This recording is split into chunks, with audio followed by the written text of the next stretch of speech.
Tinta do mar, escrevo, cando toca as escumas da letra e o seu son obstinado debaixo contra a roca da man a producilo en percusión. Rítmico, o pensamento, o son máis leve, cai golpeando o tempo reincidente o muiño teimoso que recebe a agua azul negra da memoria quente.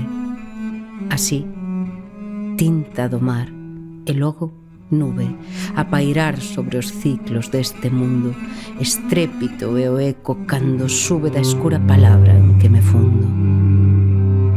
E o mar, interminável danza, borra o nome escrito sen que o ritmo morra. A tinta do mar de Luísa Villalta ecoa nas rochas de Oia, abrindo o paso da súa música reservada ata os muros do mosteiro. Alí acontece o encontro da historia, a arte, o lugar, a comunidade. Neste ano 2024, a Igrexa Parroquial do Mosteiro de Oia acolleu a terceira edición deste ciclo que organiza a Orquesta Clásica de Vigo, dedicado á música antiga dende unha perspectiva contemporánea e viva, posta sempre en relación co patrimonio, as persoas e a contorna.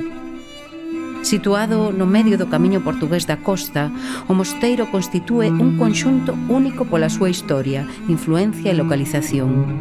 Levantado sobre o Atlántico nun espazo de tránsito e intercambio cunha vinculación histórica co mar e a terra.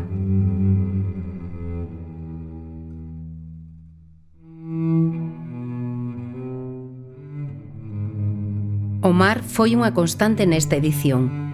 Incidiuse na importancia da contorna tan singular que complementa este conxunto patrimonial e realizáronse actividades nos espazos que rodean o mosteiro, de maneira que se integrou a súa impoñente visión exterior e a paisaxe marítima.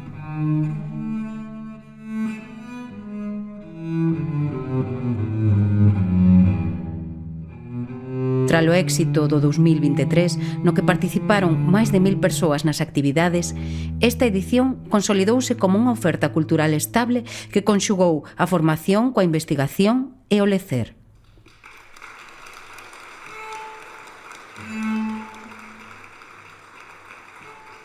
Nesta terceira edición, contouse co ensamble Alentamento, que trouxo unha interesante visión da música composta para os exames de oposición.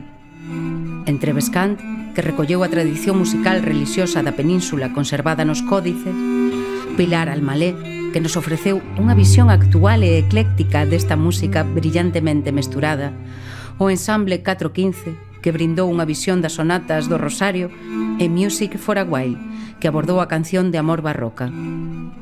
Por último, a Orquesta Clásica de Vigo colaborou coa entidade residente I Colori de la Armonía.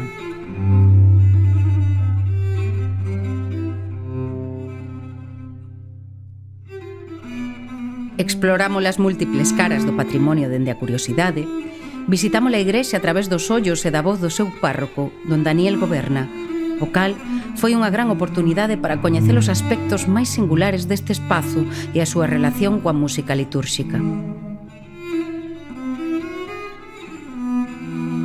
Tamén tivemos ocasión de iniciarnos na práctica das danzas históricas grazas á colaboración co colectivo Portingaloás de Vilanova de Gaia, o cal nos permitiu abordar o binomio fundamental entre música e danza durante este período histórico. A Clásica, a orquestra máis antiga de Galicia, celebrou neste ano o seu 40 aniversario. Sempre tivo na súa esencia a necesidade imperiosa de buscar novas músicas e explorar repertorios para abrir mentes e construir criterio. É así como exploramos este estilo, dende a curiosidade. Un camiño ben temperado regresou en 2024 cunha programación de 3 días de concertos, actividades e visitas coa mirada posta en converterse nun espazo de intercambio artístico e de reflexión entre Galicia e Portugal, demostrando a vitalidade e a actualidade da interpretación históricamente informada. O camiño ben temperado atopou en Oia o seu lugar.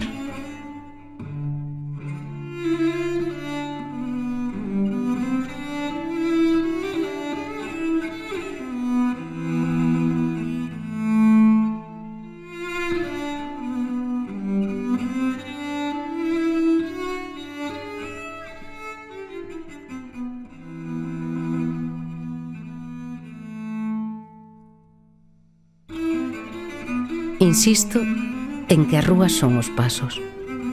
Xilofones de oquedades graduadas reclamando unha vida en movimento.